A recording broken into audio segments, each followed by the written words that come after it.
games available at a console's launch are often difficult to figure out. There's always the games you had high hopes for that end up falling on their face. And then there are the games that no one expected to be good that end up delivering. Red Steel falls into both categories. At one time, it was heralded as the rebirth of the first-person action game, but after a couple lackluster showings, some of the glitz faded. Now that we've played the final version, we found that it falls somewhere in the middle. But is it worth your launch cash?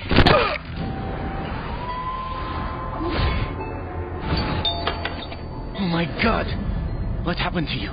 It's rare that European developers try to create games based upon other cultures, but that's exactly what you have with Red Steel. This French-developed game takes you through the underbelly of the Japanese Yakuza underground as you attempt to rescue your fiancé from the nefarious gangsters. There are certainly points where it seems like the developers haven't exactly grasped the concept with both hands. The script comes off like it was written by someone attempting to translate Japanese into English with mixed results. You remember when we first met? You told me that I was a spoiled brat. Red Steel also shows some signs of being rushed out the door for launch. The story is primarily told through still images, and some real-time cinemas that may have been better left on the cutting room floor. We must free them and rid ourselves of the woman who has insulted us. With that said, the story eventually becomes gripping enough to get you through the course of the game as you uncover your future father-in-law's crooked past. You'll also attempt to convince 6 Yakuza clan leaders to rebel and join your side against Tokai, the punk who stole your girl. It's above average prose for a video game, but it certainly could have been shared in a much more dynamic, creative way. This cannot be tolerated!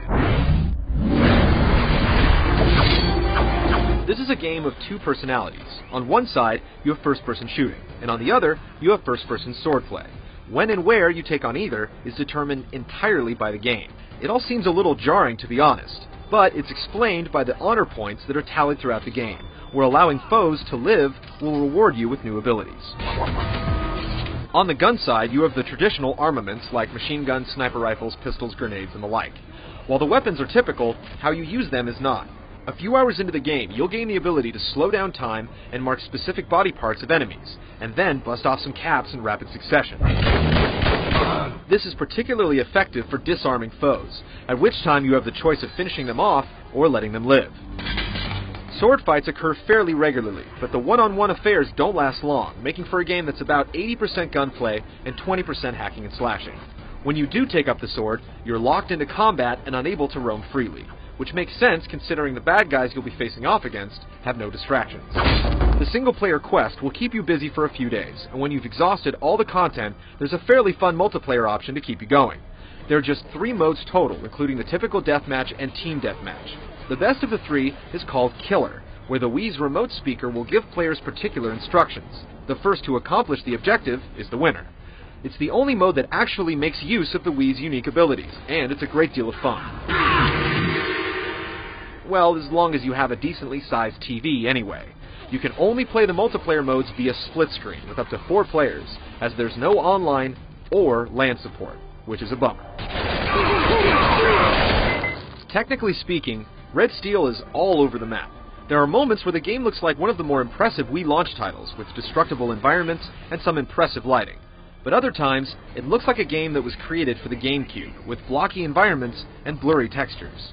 While art is often a subjective thing, it's hard to fall in love with the characters in Red Steel. They look completely generic and lack any particular style, making almost all of them forgettable. The music, on the other hand, is anything but. Tom Salta has composed a rousing score for the game, using some impressive drumming to keep the sense of urgency at a premium.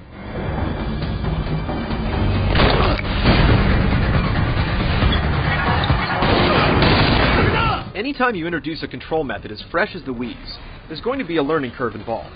Red Steel doesn't do a whole lot to help with this. When using guns, the Wii remote controls where you're looking, while the nunchuck attachment controls movement.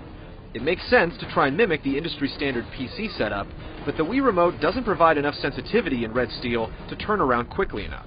This causes a lot of the gun battles to deteriorate into finding a camping spot with a wide view of the environment, taking cover, and popping out to deliver some lead. Because of this, cover is definitely a bigger part of the game than we expected. You can tip over tables by giving the nunchuck an upward thrust and then hide behind them, but not for too long. Just like most of the objects in the game, the cover is destructible, so camping at one spot can mean doom. At least there's a rebounding health meter to fall back on. If you've taken too much damage, you can always run to safety and your health will go back to full. With the somewhat clunky controls, this can be easier said than done. One thing that counterbalances the brutish controls is the relatively stupid enemies you'll face throughout the game. They're more than happy to stand in the wide open and be bullet piñatas, yet they're absolute deadeyes who can seemingly shoot through any amount of cover or objects and land a shot.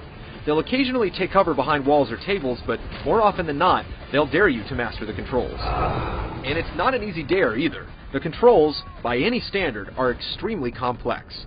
The focus mode is enacted by thrusting the Wii remote toward the TV, but to use normal zoom, you thrust it toward the TV while holding the A button. You swap through your weapons using the directional pad, and like the Halo series, you can only carry two at once, so you have to choose wisely. Toss in ducking, and you have a control scheme that will take even the most skilled player an hour or so to come to grips with.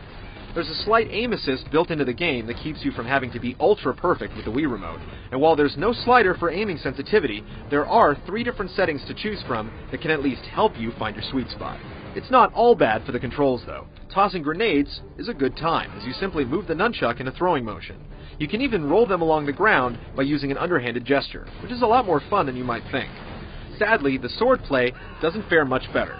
There are 8 different motions that both the remote and nunchuck can pick up, but the game does a poor job of actually mimicking what you're doing. Instead, the movements trigger canned animations that can be difficult to read as far as their striking distance.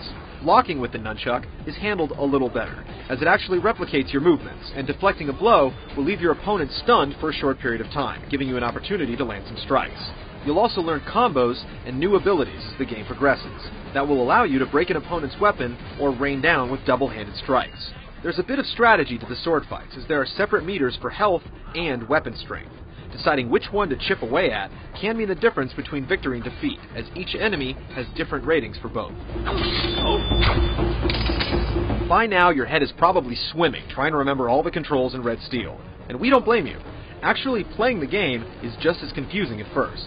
The control scheme is extremely ambitious and demanding, yet once you get a handle on it, it's easy to see the potential. Unfortunately, there's certainly room for improvement.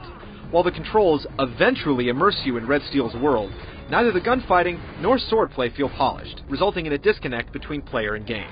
At least, there are constant save checkpoints to keep you from reaching the boiling point. The Wii was originally designed to be a system that would bring new players to gaming, but if games like Red Steel are any indication, things aren't necessarily more accessible.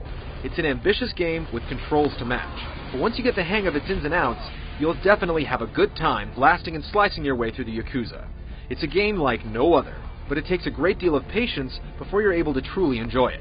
If you're a core gamer looking for a launch game, Red Steel is a nice choice. Casual players should give it a rent first, to see if their manual dexterity is up to the task.